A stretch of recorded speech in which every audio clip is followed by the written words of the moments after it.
My mother had passed away in January of 1974. I was 14 when she died, and my father never professionally diagnosed, but I think my father had a mental illness. He needed to live alone because he was very violent, and that was the nature of part of what was going on with my family, that he was a very violent person.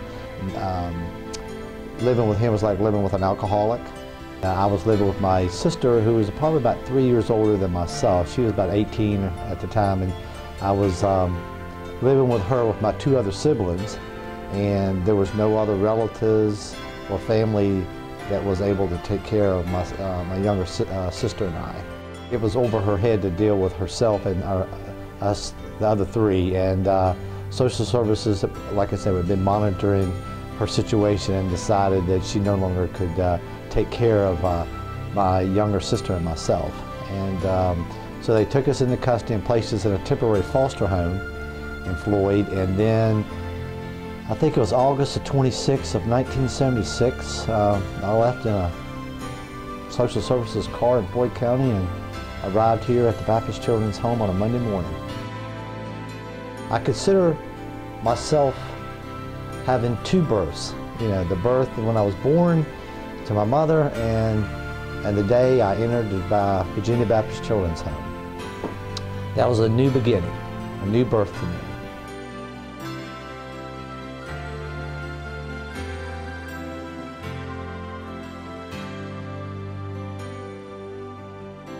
With my father's mental illness of schizophrenia, he moved around a whole lot. We moved around in Floyd, Franklin, and Montgomery County, a whole lot.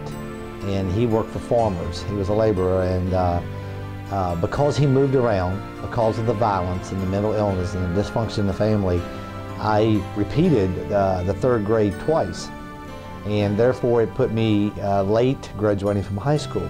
Once I completed the ninth grade, I probably had accomplished more academically than anybody in my whole family. And because my parents, they had only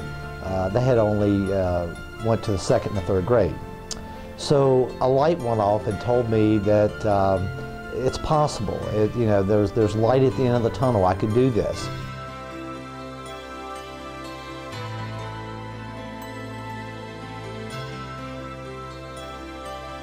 I never fought the system. I worked with the system. I was able to take advantage of it. Therefore, I wanted to work with people. I wanted to give back. Having a degree in psychology would allow me to eventually work with people, and that's what I wanted to do. My role models here at the Children's Home, they demonstrated how to work with people, how to work with young people, and I wanted to do the same.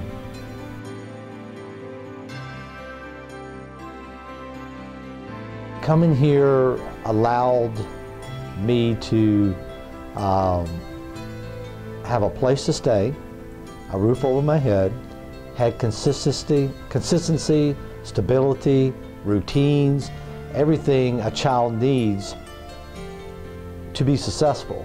I placed a lot of children in other places, but here at the Children's Home, it was a wonderful experience being able to give kids an opportunity to experience the Baptist Children's Home like I did. It would be dumbfounding to think I could see a vision of what all of those lives would be like without the Virginia Baptist Children's Home, or the orphans they called it one time, or HopeTree Family Services today. Virginia, the community, would be a lot worse off. It'd be a lot of children not having anyone to take care of them. Everybody came here because there was no other option.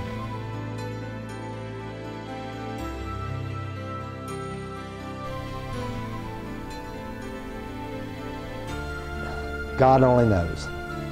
I just couldn't imagine not having my wife and two children. Growing up in dysfunction, going through all the violence, I wouldn't want to walk through it again or experience it again, but I probably would if I knew I would be here today with my situation in life. It's been a fabulous journey.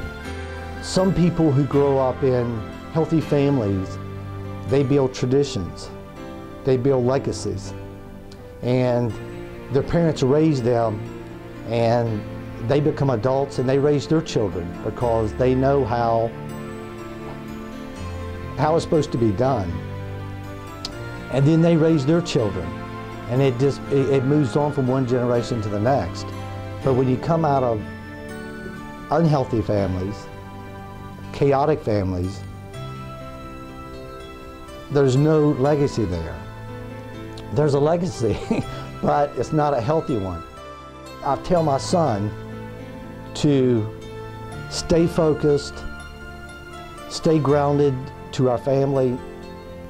Don't mess up, because if you can't continue what the children's home helped me establish, then the Elmore name just will not be able to grow and develop in a different direction than our past.